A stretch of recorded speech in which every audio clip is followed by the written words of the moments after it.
Happy Lord's Day, everyone! Welcome po sa ating online worship celebration.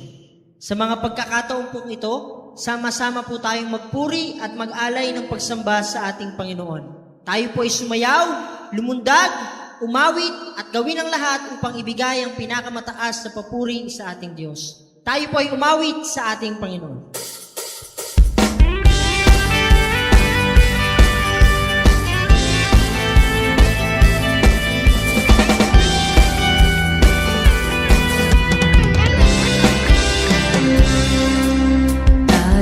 Lahat sumamba, tayong lahat magpuri, lahat ay lumuso, tayong lahat sumaya, lahat pumalakpak, itaas mga kamay, ating ipagsigawan si Jesus.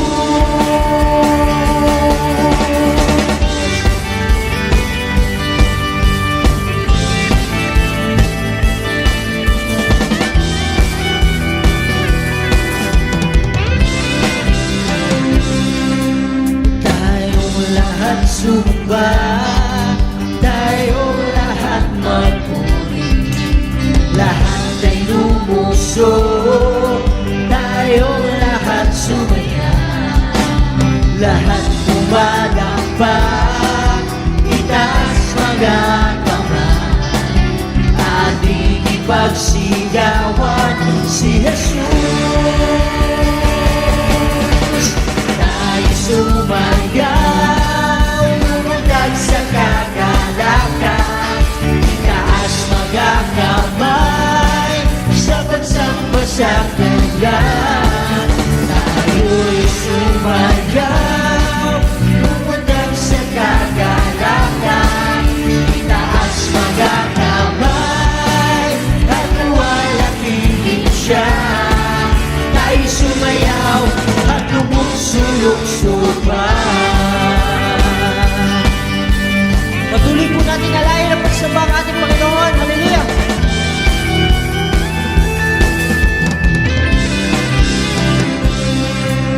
Tayong lahat sumamba, tayong lahat magpuri, lahat ay lumuso, tayong lahat sumaya, lahat pumalakpak, itaas mga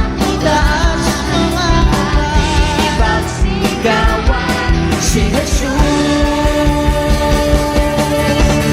Tayo sumayaw, lumundag sa kagalakan, itaas mga kamay sa pagsambot sa dayan. Tayo sumayaw, lumundag sa kagalakan, itaas mga kamay at luwalhatiin Siya. Tayo sumayaw at lumugsulok-sulok sa muli. Tayo'y sumayaw, lumundag sa kagalakan, itaas mga kamay sa pagsambot sa Tayo'y sumayaw, tayo'y sumayaw, lumundag sa kagalakan, itaas mga kamay at luwalhatiin Siya. Tayo sumayaw at lumugsulok-so, tayo sumayaw at lumugsulok-so, tayo sumayaw at lumugsulok-so. Ipalakpak! Ipalakpak tatlong kamay, itaas at iwagayway, sama-sama isisigaw, Diyos ay buhay. Ipalakpak, ipalakpak tatlong kamay, itaas at iwagayway, sama-sama isisigaw, buwan at lakas kong isisigaw,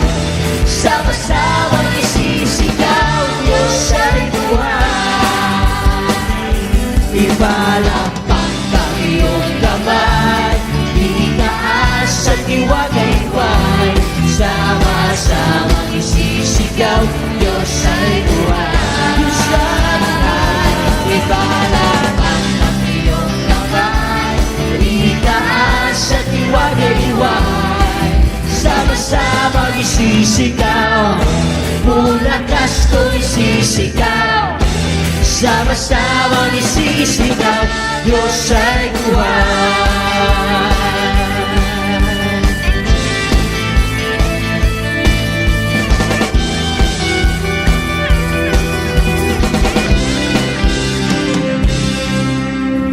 Thank you, Lord.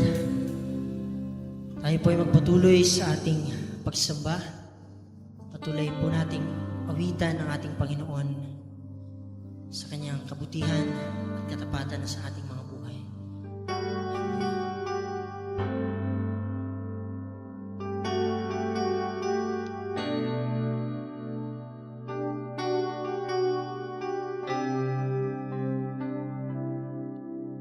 O Diyos, sa kabutihan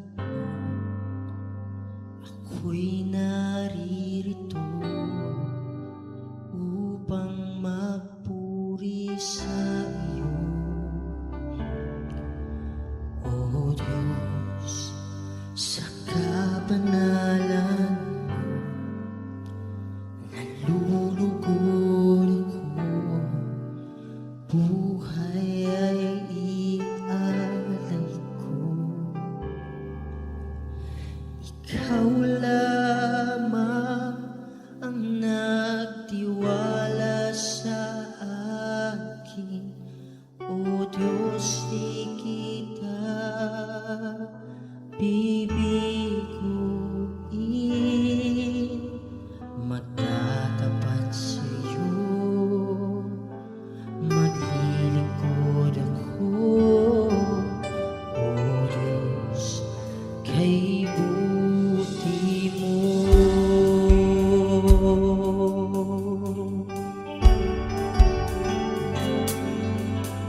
O Diyos, sa kabutihan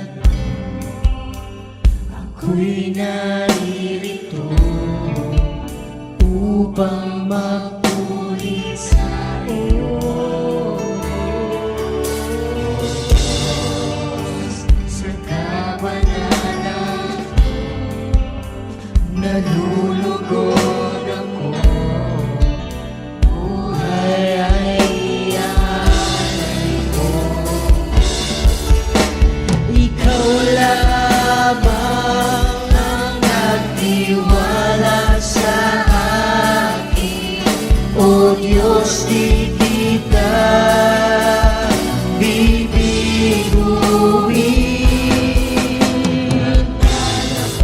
Magtatupad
kailan pa man, noon ngayon, kailan pa man, sa buhay ko'y tapat.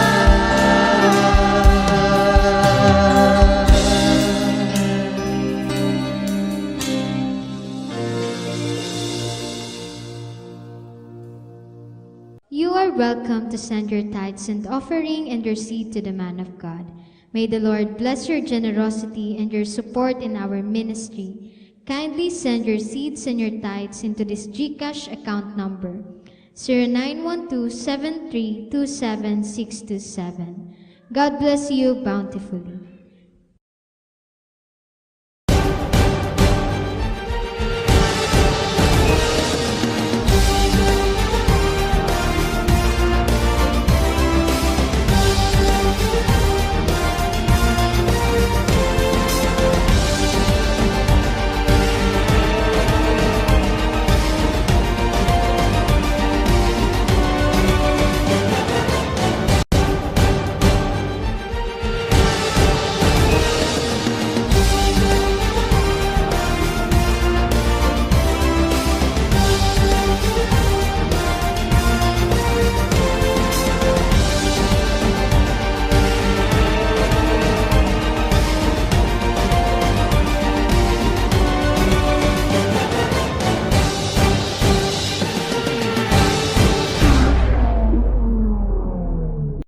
Happy Lord's Day po sa ating lahat. Pagpalain po tayo ng Panginoon sa araw na ito. Kumusta po kayong lahat sa mga kapatiran sa iba't ibang dako ng mundo na inaabot ng gawaing ito. Salamat po sa inyo pong pakikiisa sa ating panambahan, pakikinig ng mga salita ng Diyos, at nawa kayo po ay lumalago sa inyong pagmamahal, paglilingkod at katapatan sa ating Panginoon. Hindi hadlang ang distansya dahil sa gawain ito sa ating online celebration. Pinaglalapit tayo ng Diyos sa pamamagitan nito. I have a very important message sa mga mag-asawa at sa mga mag-aasawa pa lang. My topic today is entitled, Kapag ang pinangakuang kasama sa buhay ay naging pinagmumulan ng luha. Sabi ng Colosas 3:19, mga asawa, ibigin ninyo ang inyong asawa at huwag kayong maging malupit sa kanila. Isa sa pinakamagandang pangarap ng tao ay ang magkaroon ng masayang pamilya. Noong araw ng kasal, nakangiti, punong-puno ng pangarap. Nangakong mamahalin ang isa't isa sa hirap at ginhawa.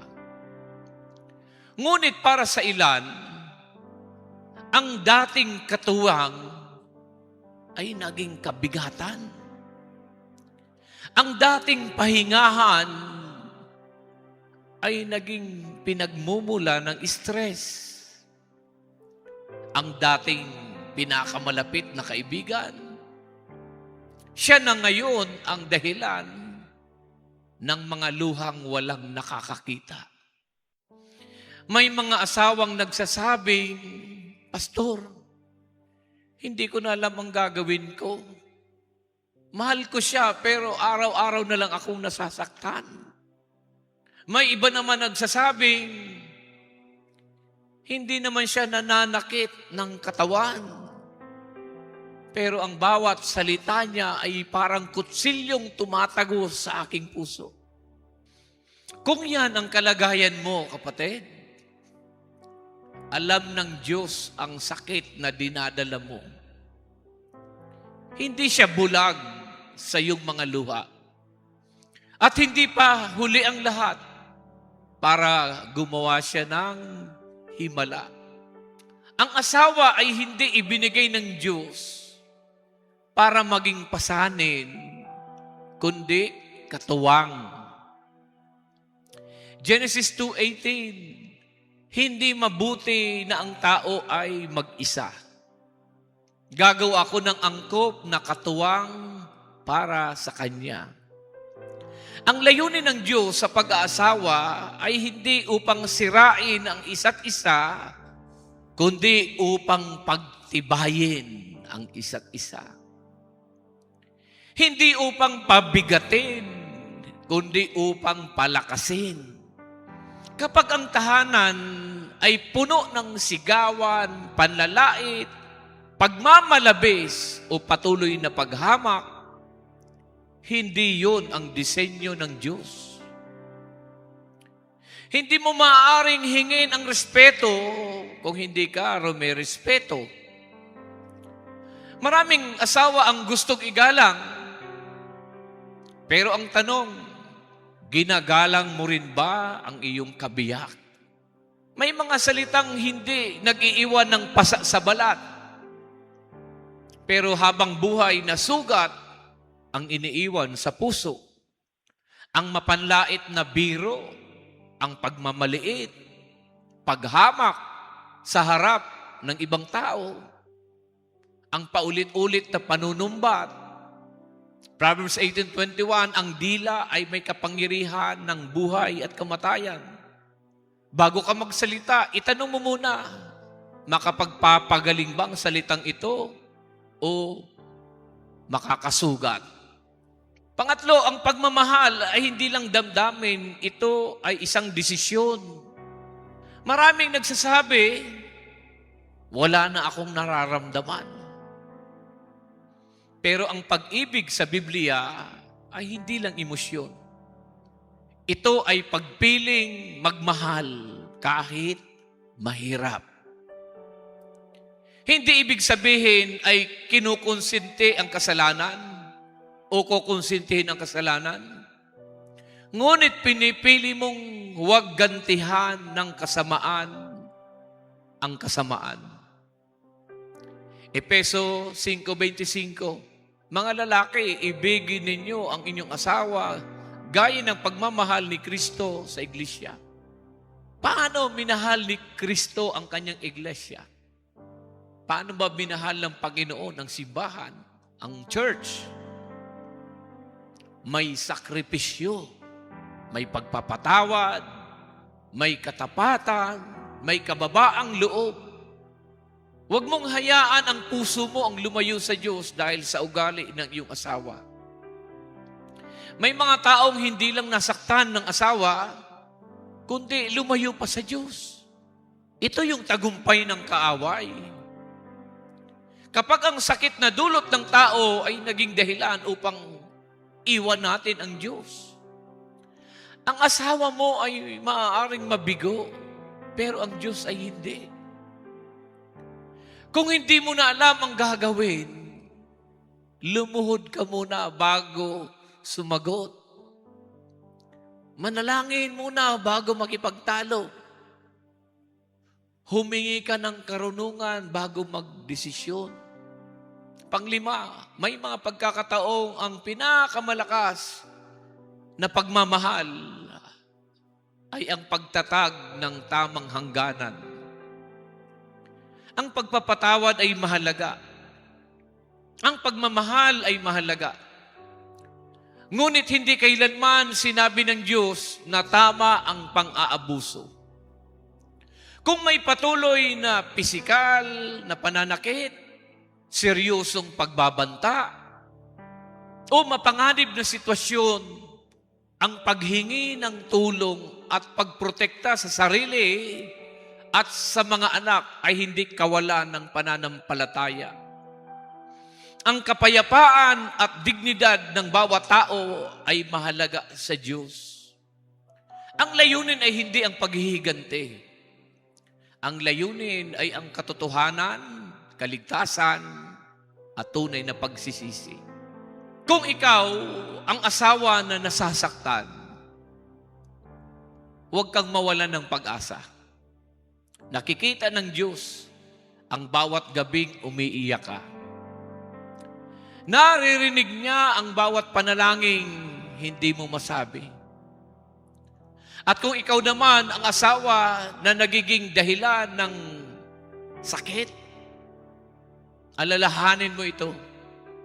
Hindi ka nga nananakit ng kamao, pero baka ang mga salita mo ang unti-unting pumapatay sa puso ng iyong kabiyak. Hindi pa huli ang lahat.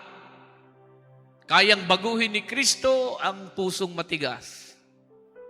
Kayang ibalik ng Diyos ang pagmamahalang tila nawala.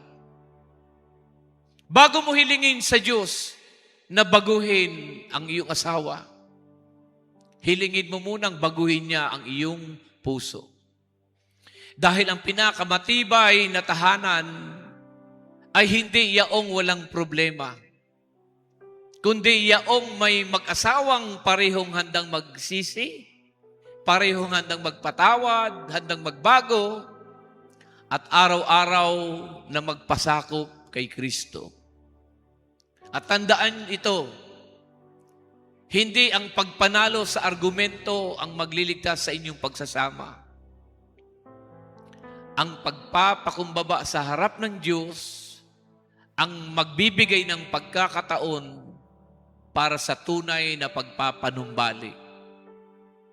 Naway ang bawat tahanan ay maging lugar ng kapayapaan, hindi ng takot, ng pagpapala, hindi ng pagdurusa, at ng pag-ibig na hinuhubog ni Kristo araw-araw.